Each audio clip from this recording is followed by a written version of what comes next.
allowing him to answer of his heart and not of his power and might. Because again, you want him to, you don't want to lust after him, right? You don't want to lust after his giftings and his power and his authority. You want him to love, right? You want to be in love with him. And the only reason why we're able to love him is because he first loved us. And to understand that love, you got to let him love on you. So it's like this whole, like, you know, okay, Lord, let me sit still and let you douse me in this downpour, this outpouring of your love, so that I can enter into deeper relationship and intimacy with you, so that my works and all things that I do, it'll just indicate that it'll be a complete, total reflection of Christ. And so allowing him to answer you in your secret place with him in these practices that you're doing with him, from his heart, right? This is where you're able to accept that identity. You don't want to be in a survivalist mentality where anytime he's trying to love on you and he's trying to show you what you look like to him, you're, oh no, I'm not worthy, or this or that, I haven't forgiven myself, right? We talked about this on a live, and I did post it on YouTube, that same live, if you want to catch that, about the survivalist mentality suffocates intimacy with the Lord, because it is a mentality that ends up leading you into the coping mechanisms of lusting after things to fill the voids that only Christ's love can, right?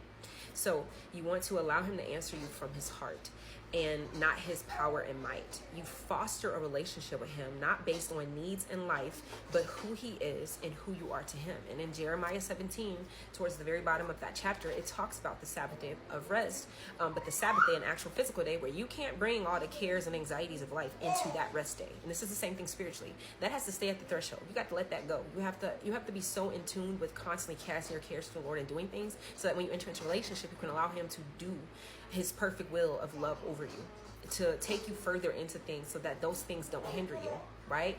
We don't have to worry about certain stuff. So it even talks about that with physical day, Sabbath day. The Lord gave instructions to his people about that, or you will be closed out of his rest. And this is something that we understand that can happen spiritually as well. And the next thing you know, you're in a season dealing with a lot of stuff that could have been avoided had you learned to do certain things, so that you can rest in intimacy with him. And so anyways, that's a whole nother thing with that. And I'm not trying to put it in a way of condemnation. I'm just trying to show you that there's a cause and a reaction to all things, right? What you sow, you will reap.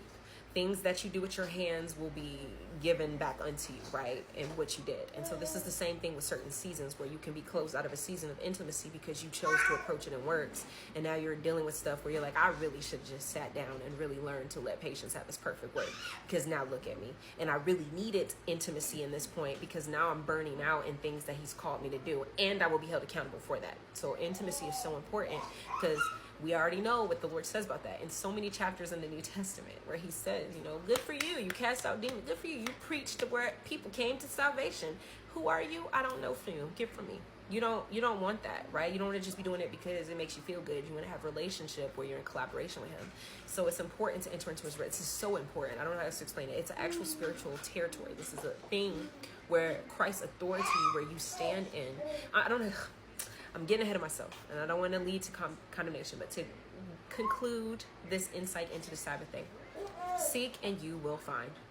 He will show up. And I said that with my example. Before I even got the spiritual gifts to see what it looks like in the spirit, when I was doing it, he was actually showing up. It was like I was seeking him, and I was really finding him, and I didn't even realize. It blew my mind, even though it was an actual place of him being in his garden. And then he started showing me more scriptures, to the point where he named my podcast, what he named it, Midnight in His Garden. And he showed me how he used to enter into his garden a lot with that, and where I could find him, just like the Shulamite woman. So this is like, it blew my mind, because he really showed up for me, just picking something that just was what I did, right? And so if you're like the beach, then start paying attention, because Jesus was always at them shorelines waiting for his disciples, telling them to cast their net. So there's places where your Messiah loves to dwell and abide by, right? If he and the Lord created this earth and this realm as his footstool, then surely there are so many places you can access him. And that's why even when he removes his presence in the days of the tribulation period, then he's removing him. So that means he can be found in so many things. Do not just limit him to because you want to hear him in one way. Like, he is in all things, despite the enemy. So nonetheless, seek and you will find. He will show up. those spiritually sensitive people who have certain anointings or giftings that the Lord has started to cultivate in them will actually start seeing, right? This is that tangible feeling, sensitivities, whatever that looks like. And even if you're not there yet, or you don't have access to that yet, like I didn't at first, just trust in his word. Stand on that. He loves that. He loves faith. As a matter of fact, the faith that you have in that before you even had giftings is so much more important, because it's like you start having a supernatural thirst for him, and he wants to show up and show out with that. So before I got the sensitivity that I had, this was me, that's why I'm saying that. And actually, I think personally, accessing this intimate space with him has led to an increase of sensitivity that I honestly have only found, but like on a few people who can match that level of discernment that exists within how he cultivated that. And it wasn't me seeking it for my own. I honestly just want a relationship. So this is what happens when you seek him first. All these things will be added unto you, and you'll end up finding why. You don't want to just seek those things. You want to seek him. And so then he ended up giving me this sensitivity, and I started understanding spiritual dominions and territories. But I had to first train myself to sit still in his rest. That is so important. And then my collaboration of self-care, right? The physical practices of self-care, because it wasn't always just painting. It wasn't always just going to a park. It was different things that I did that I invited him into it. And then he gave me a beautiful invitation to enter into that spiritual door of the Sabbath day of rest. He is the Lord of the Sabbath. So then I was able to rest while still doing works. Now I wasn't just limited to one day, like the Sadducees, Pharisees cry, oh, how could you be doing this? Why did Peter eat grain on that? He's walking with the Messiah. He's in a whole different dominion and territory than what you guys are looking at right now. He's walking with me intimately. So we can eat, we can heal, we can do this. Because he's already at rest. He's accessed a secret mystery to what the place is with me. That secret place, that Sabbath day of rest. While y'all are limiting it to just physical practices and baking your bread, you're missing the bigger picture of what the fulfillment looks like with Christ, right? And so collaboration of self-care led to him showing up. And so this is how I'm presenting it to you, is that if you don't know how to start it, start self-caring. So if you don't self-care and you're one to overlook yourself, neglect yourself, now is the time to start doing it, and let patience have its perfect work. Allow these practices and allow these things to saturate you in his presence, and let his presence be brought forth in the way he wants to love on you in, right? And I gave examples to that in part 2.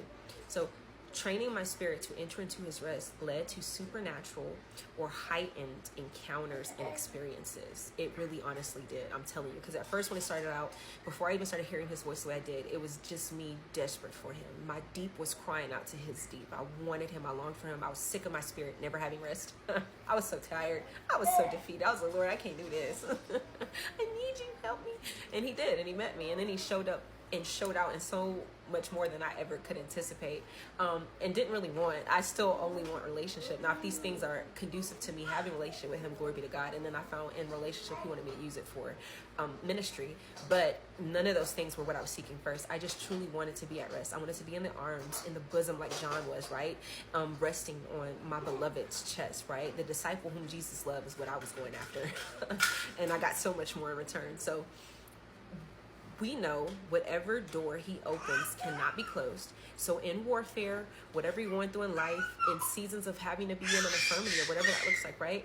The door to our secret place is open, and we enter into his rest. And it is a door nobody can close for you. Nothing can pluck you from his hands. Nothing can pluck you from that secret place, no matter what you go through. And this is such a mystery that his saints need to really be abiding in and activating, so that just like Paul and the other disciples, even if you're facing like to the extremes to like certain endings, you're in a secret place. You won't even feel, oh, death, where is your sting, right? You feel me? So I hope that this is encouraging. I hope that it makes sense. I hope that I revealed enough without revealing too much, but I hope I didn't make it confusing. Again, if you have any questions, do not hesitate to reach out. I want it to be understood in a way, and I'm being transparent, not to boast, not to make it seem like I'm holier than thou, but I'm doing it in a way to show you how practical it can be with just incorporating Christ in a self-care habit or hobby. And I'm giving that transparency of my own testimony to show you ways that you can brainstorm within your own life and walk, because it doesn't have to be limited to those things. Some people are musicians, some people like to sing.